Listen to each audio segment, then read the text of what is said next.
Raleigh, North Carolina repair crews worked Monday to restore electricity to more than 70 miles 112 kilometers of Outer Banks beaches where thousands of visitors were forced to leave last week after construction crews building a new bridge sliced through power lines.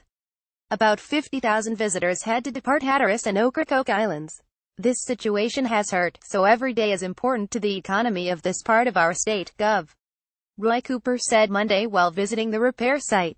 We're talking about hundreds of millions of dollars for our tourism on these islands every year.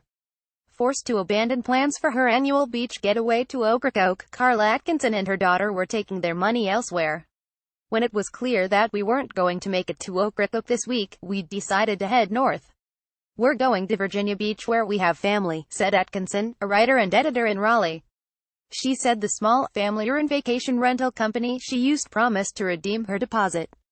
But since the power outage WASNT due to a natural disaster, many vacationers were being told they would lose their money. Cooper said he would speak to State Attorney General Josh Thune about whether there was anything that could be done for those visitors. In the hopes of getting people back on the beaches in the next 2 weeks, repair crews were churning ahead on two fronts to see which method would restore the power flow faster. Some were excavating the damaged cables in order to splice them together, while other crews were installing an overhead transmission line for less than a mile from the Bonner Bridge to connect with existing lines. Power companies also were working to find and install enough generators to let tourists back in the middle of vacation season. About 5,000 residents on Hatteras Island, the 70-mile-long stretch that includes the Cape Hatteras Lighthouse, were warned against using air conditioning that would share power being provided by a generator, Cape Hatteras Electric Cooperative spokeswoman Laura Ertel said.